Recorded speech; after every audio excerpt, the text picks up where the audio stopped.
Transforming Minds Live, where we are turning setbacks into new opportunities. I'm the technical director for Transforming Minds Live, Prince Leftridge II. Tonight's fifth episode will be hosted by James P. Austin, author of Transforming Lives. And James, will you introduce our guest this evening? Yes. Thank you for joining us here. I'm excited, man. We have a guest here. If there's anybody that exemplified transforming minds to be transformed, turning setbacks into a new opportunity, and a person with vision, this is Councilwoman Mrs. Jamaica Robinson. How you doing, Ms. Robinson? Can she hear? Are you there, Ms. Robinson? I am. I could not hear you just then. Yeah, right. I understand. We have a little technical difficulty, but that's okay. We're going to overcome that the same way you overcome other things. All right. It's exciting for you to be here today. We thank God for you and just your thank you for having me tonight. Yeah, great. Yeah. At Transforming Minds, what we do is we educate, we empower, and we want to evolve with our audience. We're also here to facilitate change. And when I think about change, that's something that politicians are geared to do, to transform their community, their state, and their nation. So we have a few questions that we want to ask you. We're excited about you running for the city council in Lake City, the 4th district. And we know it's going to be a fight. Yes. So, but what we want to do is, first of all, I just wanted to ask you a question. What prompted you to pursue politics? Well, what prompted me to pursue I'm going to try to make this brief. Okay. I go back in 2017 when, if anybody knows me and knows about the Wedgeville community in Lake City, I was a part of that Wedgeville community. We were pretty much displaced out of that community. It was about 50 plus families.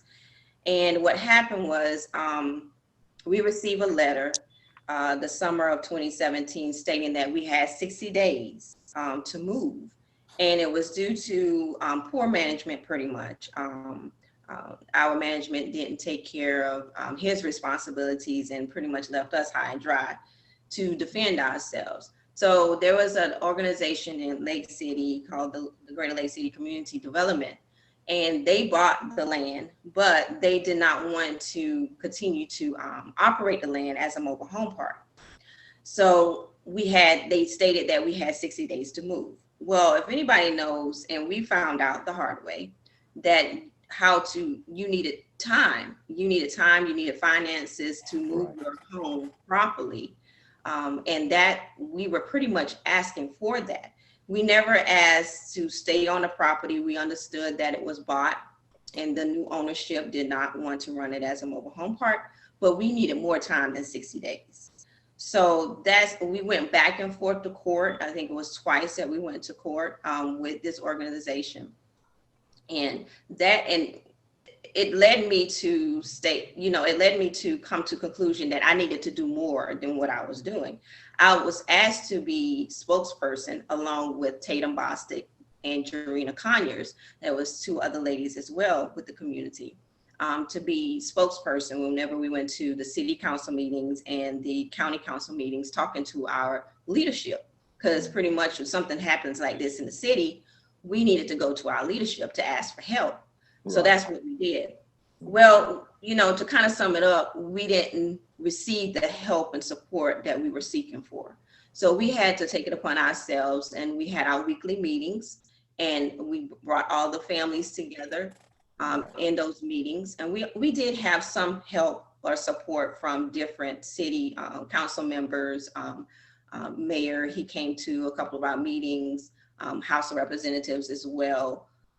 So we did have some support, but majority of that we had to do ourselves. Right.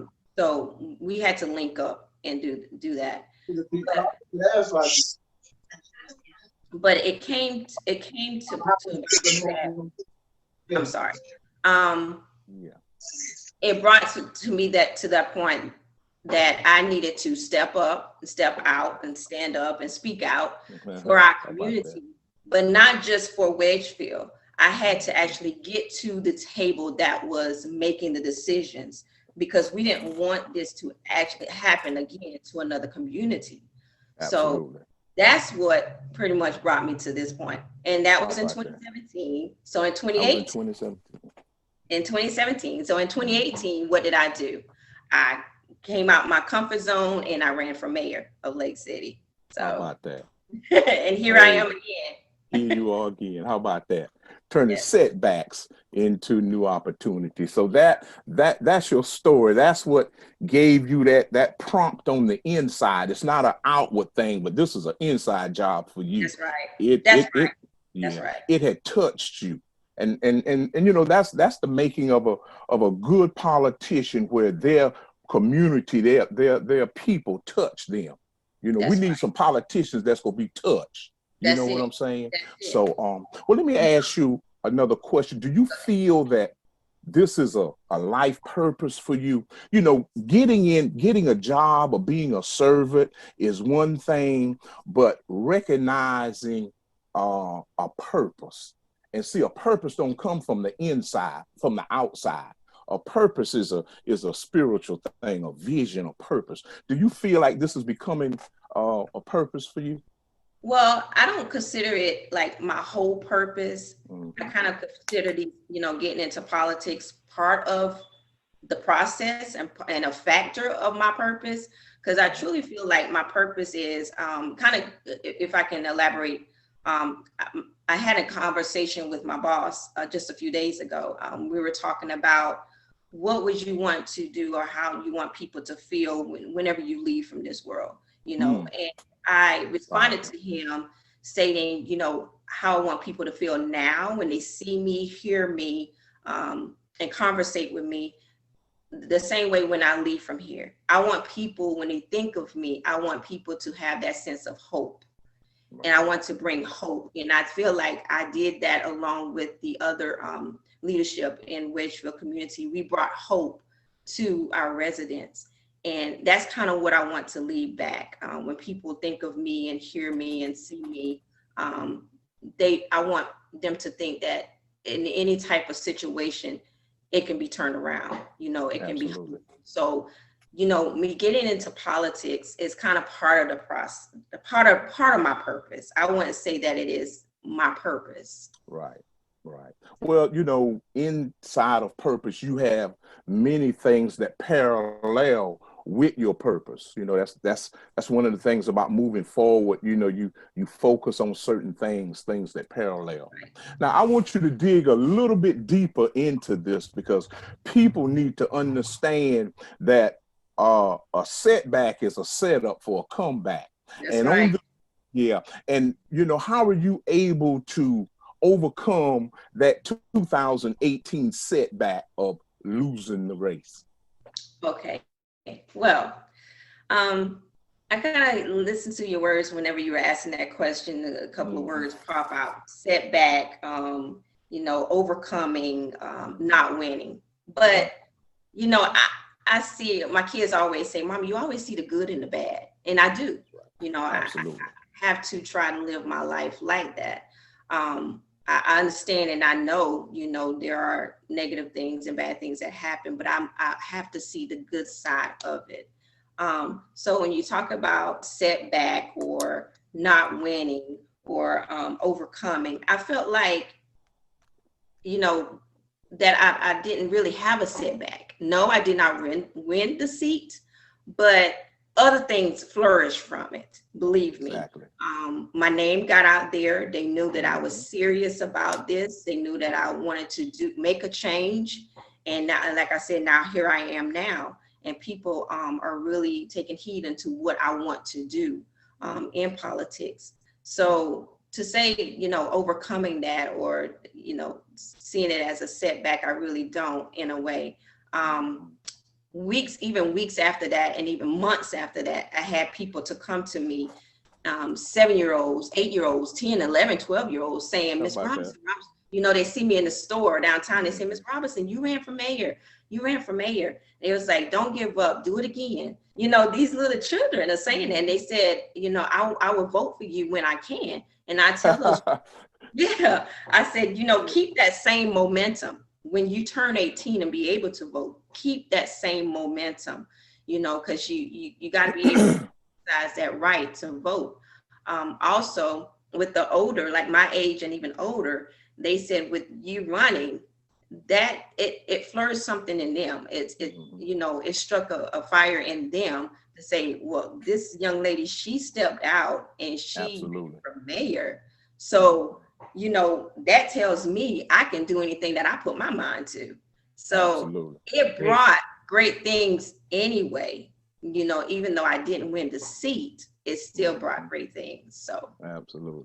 Yamika, I have a question for you. Yes, ma'am. I know when you and your family were displaced in the mobile home park, I know that must have been devastating, being that your mom had lived there for about 30 years. Yes. How do you see that tying into what is going on now in the country with gentrification? Do you believe that impacted your family and you because there's no community any longer? And what was the outcome of that? Yes, that's what I was going to speak on when you started asking that question. The outcome. 3 years down the road, 3 years now from that point. Yes, it was very devastating. It was such an ordeal for us. It really was. And but the outcome from that is we still have no answers. Back 3 years ago when that happened, they told the media, and I just looked at the article again just a week or so ago. And I highlighted that because I still, kind of track to find answers. And we're still not getting answers. But that article stated that the organization had plans to make it affordable housing. Well, 3 years down the road, there's nothing. There's nothing there. And, with gentrification, yes, you have like higher status people that come in and invest in the lower income areas.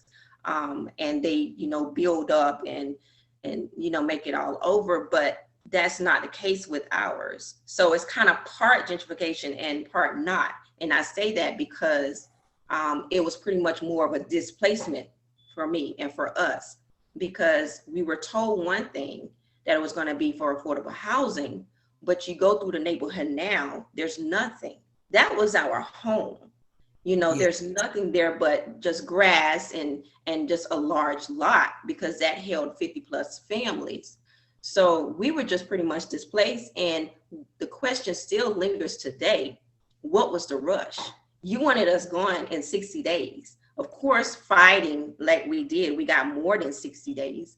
But still, what was the rush? What are your plans? What are you going to do? And if it was for affordable housing, why not give the ones that were there first option to affordable housing? So we never had a group of people to come to us and talk to us face to face, which I think would have been a better approach, other than just a letter stating that you have 60 days to go. Wow. Now that happened back in Chicago, and I'm pretty sure you've heard of the areas called Cabrini Green, as well as Henry Horner. These are all housing projects. And they did the same thing. They moved all the people out of these high rises. They brought in these $300,000 homes. And when they brought them in, the people that were there were not able to actually buy homes in that area any longer. So that area of gentrification is being seen all over Chicago. People have moved since then to different places in the country, like Atlanta, Mississippi, as well as places in Chicago, like Robbins and different towns like that. And I just want to say, you are a very diligent young lady to be able to get through all of that and to not be marked for life, but at the same time, you're doing some really great things with running for public office. I was Yes. at one point a public official, and I could not stand all the stuff that was going on. And after 2 years, when I saw politics for what it really is, I resigned my office. I had 2 years left, and I vowed to never go into politics, but to become an advocate for people. And that's what I do now. I advocate for the people who are less fortunate and need different resources that they don't know how to get to. Right. James, I'm going to turn it over to you, over to you now with the next set of questions. Right. Well, you know, Martha, that's really important, because you found, see, the power is in finding your place. When you can find your place, your niche, or whatever, you know, you got different names, it's the same thing. And you just said you found your place, you know, so, I mean, but beautiful. Well, look. If I can add, you know, she said that she, you know, she stepped out from politics, and, you know, I'm about to step in. I actually haven't seen yet, and I will, and I'm, you know, I'm ready to see what I can do, actually being at that table, or being that representative for our community and city, you know. But I'm always going to be that community advocate, just like you said, Ms. Martha. I've told the council, the city, I've been to the city meetings and told them, when I ran for mayor prior election and after election, you know, however it turned out to be, I'm still going to be involved. I'm still going to be there for our community, to do whatever we need to do for our young people, our elderly, our lower income, our single mothers, whatever. That drive is still going to be there, because this is not personal. You know, even though I went through what pursued me to politics, hit me directly through our community, but I'm not taking any of this personal. I told in a prior interview, all of this right here it did not make me better at all. It just made me better. How about that? Absolutely. Well, look, what politics is about transformation, you know. Yes. New people come in, you know, they got a new group, new vision, new dreams, you know, a new path for the community, or for your people. What transformational plans do you have for Lake City? Well, first you have to look at self.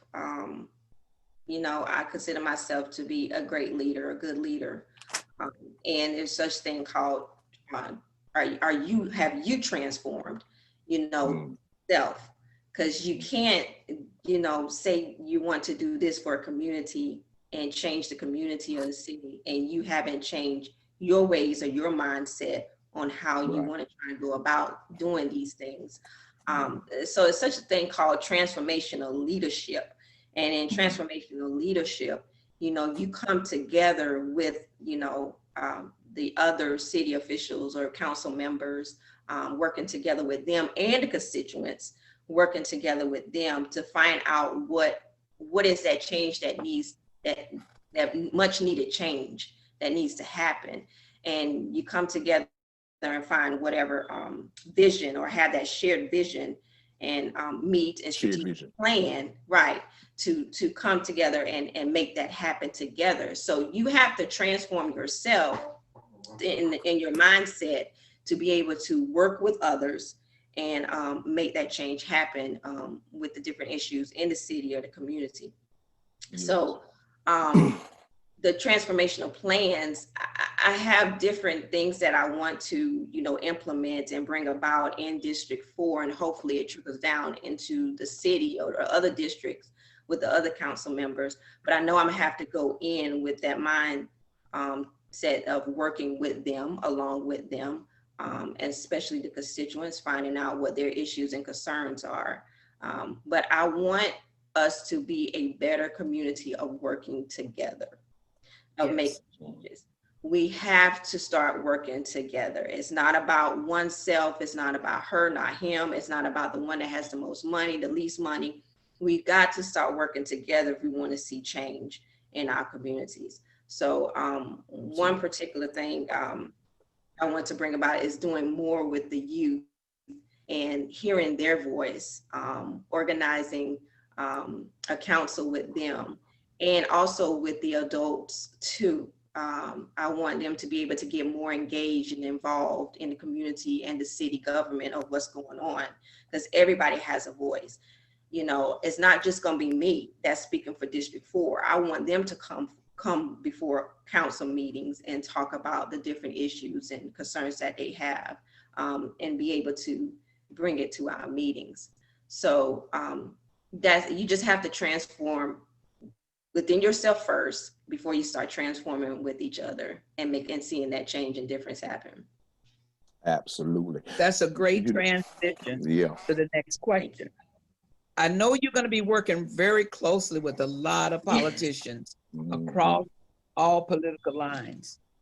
When you see yourself as a councilwoman, what do you believe your responsibility will be for the Black agenda and forwarding that Black agenda, being that you experienced the gentrification of the Black people in your area moving out of?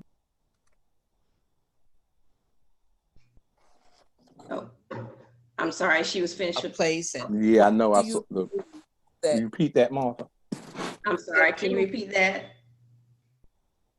Yes, I said, what do you believe that you, as a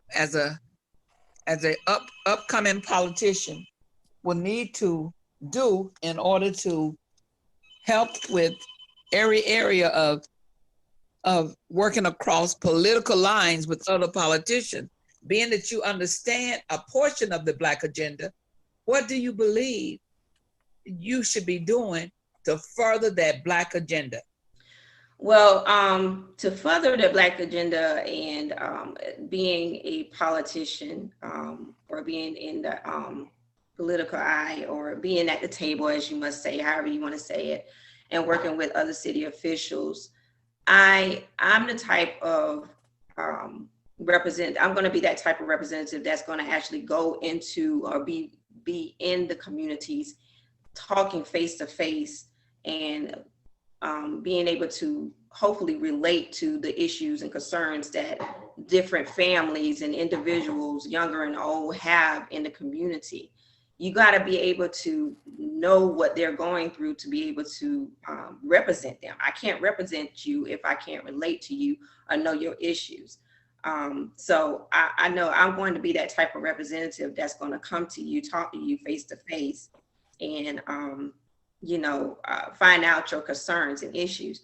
And like, you go back to like knowing the Black agenda, a lot of it, the Black Lives Matter movement has been, going on a lot lately. And what we see, when we see Black Lives Matter, what does that mean to you? What it means to me is that, to me, and everyone has their own opinion, but to me, it means all lives matter, because you can't say all lives matter when they are only certain lives that are left out and not cared for. You can't say that. The Black Lives Matters movement is a plea to let everyone know that we have the right to a great life, freedom, and happiness. So we need to pursue to make sure that our representatives know what we need in the Black community, and be able to have people in those positions that's going to fight and stand and talk up for us. So that's the type of person, that's the type of leadership that I want to show everybody that I will be, and to carry out for a city, the District 4, the city of Lake City, and who knows, Florence County and beyond. Absolutely. Yes, that's a really good point that you just made, because I don't think the average politician has the fortitude to put forth the Black agenda. I've listened to Kamala Harris, I've listened to Joe Biden, and I've listened to Trump. But when I think in terms of all the things that are needed for Black people, our agenda is separate from white people. It really is. If you think about the massive incarceration of Black males and females across this country, if you think about the miseducation, when you can hear something about us And for example, Trump said he invented Juneteenth. Oh my goodness, how wrong is he? So people believe in that because that is what he put forth. And not to mention the fact that there's a disparity in the wealth and how that wealth is disseminated across America. Blacks do not own homes at the rate in which whites own homes. So all these things has to be a collaboration with other politicians. And you don't just necessarily be a congresswoman or a councilwoman, but you can reach out to people like, I believe you have a representative there. He's like almost third ranking right now in Congress. What's his name, James? Clyburn? Congressman Clyburn? James Clyburn. James Clyburn? Jim Clyburn? Yeah, James Clyburn. Clyburn. Yep. He's a very high-ranking representative. And a lot of the things that James Clyburn has said is literally has set places like South Carolina back. And people see him there and they see that Black face, but it doesn't lend itself to helping Black people and getting them out of where they are right now. Those are the only questions that I have. We have about 5 minutes to go for the show. And if you want to ask us some of the final thoughts, James, you can go ahead and do that. Yeah, well, it's been an exciting time. We were definitely educated, which empowered us. And now we step forward to evolve in what you're talking about. We enjoyed it. And you know, a lot of things, I thank God for social media. I see that you have used social media, you know, to your advantage. I look at social media. I enjoy the inspirational posts. That's what I'm about, the inspiration. I don't y'all with the I'm about that inspirational to feed my spirit to where I can deal with what needs to be dealt with on today. But we're excited to have you. We thank you. And we're gonna lift you up that you complete what you started. Thank you so much. Yeah. And you know, just remember that we are destroyed for lack of knowledge. So your final thoughts before we close. Well, I definitely thank all of you for having me on your show tonight and being able to speak out to everyone of my campaign and what I look forward to actually doing in the city of Lake City, and hopefully to go beyond. But just want to tell everyone, make sure that you go out and vote. Your vote is very powerful. And the voters need to understand that they make that first step and change. They're asking for change, but they make that first step and change. And that first step is actually voting. So, you know, if you want to start seeing a difference and you want to get the right person in there to make that difference, along working with you, because they can't do it alone, make sure that you go and vote. So encourage everyone, your friends, your family, to go and vote. Thank you. Amen. Take it away, Prince.